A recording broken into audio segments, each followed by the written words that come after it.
čakáte? Krumple okopávam. Vážne sa vás pýtam. Čakáte? Čo iné sa tu dá robiť? Čakám. Čakáte na správnom mieste. Čo sú to za otázky? Veď tu je jasne na listku napísané tretí pero. Vážne sa vás pýtam. Čakáte?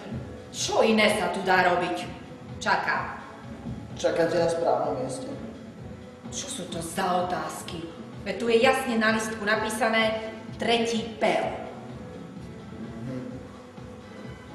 Ste si istí, že ste tu správne? No je to tretí pero, alebo nie je? Je to tretí pero. Ale ste tu správne? Ja som tu určite správne, ale vy by ste sa mali dať vyšetriť. A na čo čakáte? Na trojičky. Už som v 9. mesiaci. Na vlak čakám, nie? Tu sa čaká na vlak.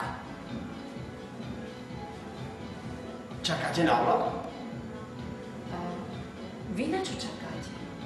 Ja čakám na vás. Celý život sa mi nedostával. Nás.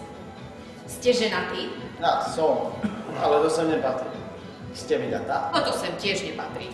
To patrí ale 3 zastávky ďalej. Tá vaša láska príde po koľaniciach? Možno čakám na vás. Na mňa veď ste ženatí.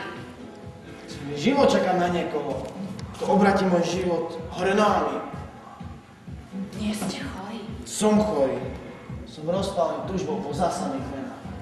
Chcem opäť cítiť tú slanú chuť vetra. Podať sa tomu zabudnutému chveniu, ktoré v ústach zanecháva chuť čerstvých jahod. Nie je to nakazlivé. Prebieť celé noci v neznámych hoteloch. Celé dni a týždni. To je celý môj život. Po vašom veku, čo si také? Museli ste mať ťažké detstvo. Ale napriek všetkému je mi niečo sympatické na vašom ošiali. Som slabo. Nie na stanici, zo strachu blavocom nesmyslí. Naopak, máte v sebe silu vizionára, ženie vás chuť k zmenám. Ja sa na nič nehodím. Som ochotná vám pomôcť. Nič o mne neviete. Poznám vás 100 rokov. Každý muž má svoje tajomstvá. Na kolená! Nočná mora sa vyliala v plnej kráse, môj pane.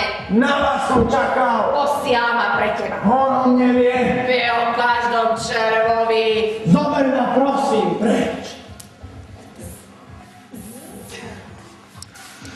Zabudneš na túto potupnú dieru s kyslastným zápachom potlačovaných túžob. Zabudnem.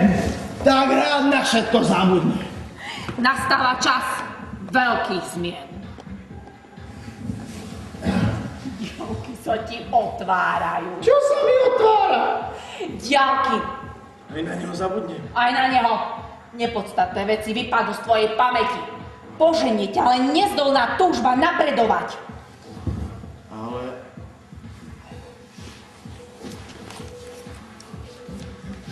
Jeho som si mohol pamätať. Bol to môj jediný priateľ. Musíš zobrať svoj život do vlastných rúk.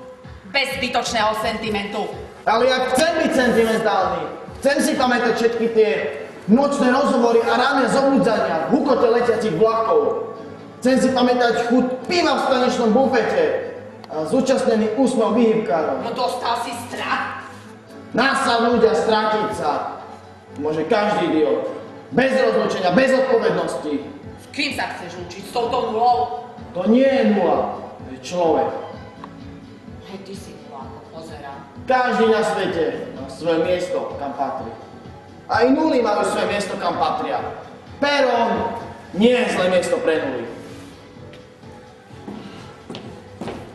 Zmýlila som sa. Opäť som sa zmýlila. Čím som staršia, tým som sprostejšia. Hociaká nula na peroni mi hlavu pomúči. Jete na to príliš múta. A na čo mám čakať? Až mi všetky zuby vypadajú. Až sa mi vrásky na rite zauzlia. Bože, aká ste vulgárna. Pozri sa na seba, ako vyzeráš. Vlasy ti vysia ako kapusta. A ťaha z teba ako z domova dôchodcu. No a čo? Podľa vášho opisu mám stále o 5 rokov menej ako vy.